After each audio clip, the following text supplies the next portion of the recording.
Merci la Saphir d'avoir accepté ma présentation et je profite de l'occasion pour rendre hommage au professeur Joseph Collin qui m'a introduit dans le monde de la cornée. Je n'ai pas de conflit d'intérêt dans cette présentation. Un petit rappel anatomique puisqu'il s'agit de parler de greffe de membrane de Bowman. Il s'agit d'une membrane très fine de 15 microns cellulaires. C'est la couche la plus résistante de la cornée et qui est importante pour la stabilité cornéenne. Il s'agirait sans doute le kératocone s'agirait sans doute d'une pathologie de la membrane de Bowman, modifiée génétiquement, associée à des frottements oculaires qui pourraient la fragiliser et entraîner secondairement une ectasie. Quels sont actuellement les traitements reconnus dans le kératocone?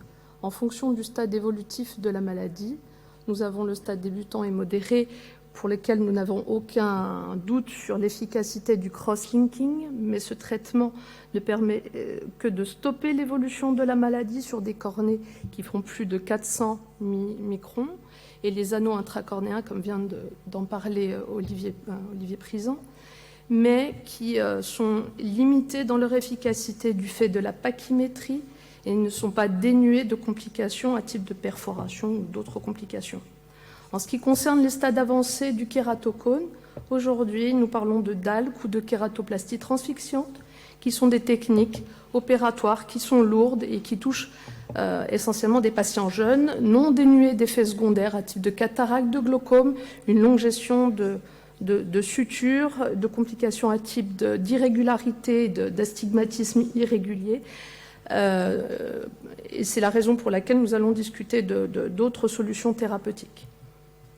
Alors aujourd'hui, les nouvelles thérapeutiques à disposition, discussion en 2018 par le professeur Mélès de la solution de la transplantation de greffe de membrane de Bowman, le KERS, qui devient très populaire depuis 2017 par l'avènement de ces implants allogéniques de Suzanne, et le docteur Kayat, un confrère de Munich, qui a décidé d'innover et d'associer ces deux techniques pour essayer de pousser les résultats visuels et limiter les effets secondaires des techniques opératoires lourdes.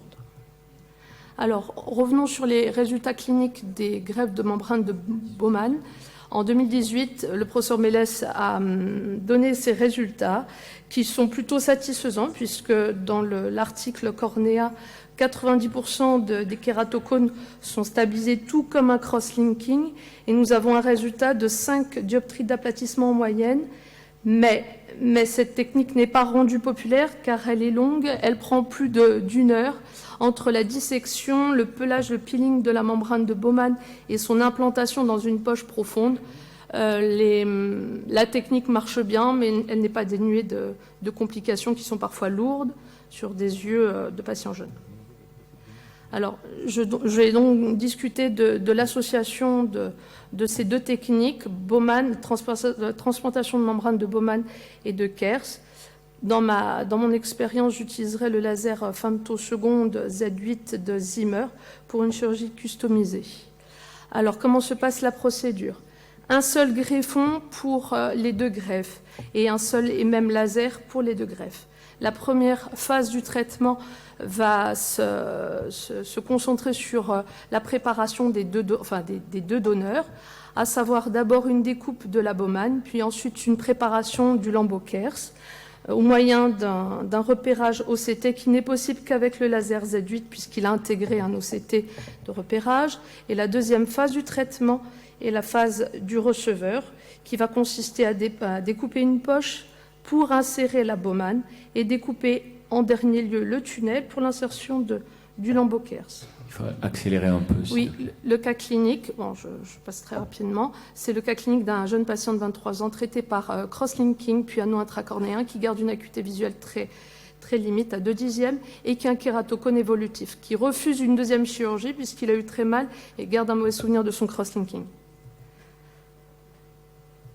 Alors, ici, c'est la vidéo qui explique la technique. Donc, je désépithélialise le greffon sur chambre artificielle, une petite incision périphérique, et je soulève la préparation qui mesure 50 microns d'épaisseur et qui contient la membrane de Bowman.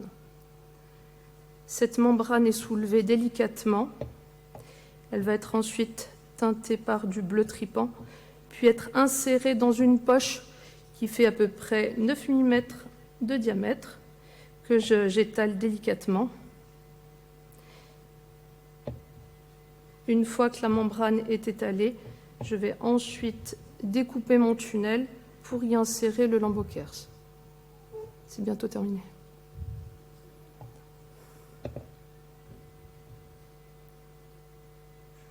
Donc le même laser va découper le tunnel et ensuite j'insère mon lambeau Kers pour régulariser l'astigmatisme.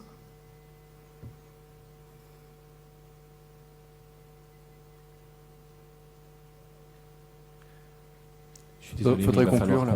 Voilà, voici l'aspect post-opératoire. On aller à est la à J3, conclusion. la cornée est totalement transparente.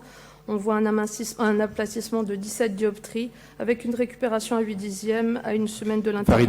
Farida, C'est terminé. Merci. Merci.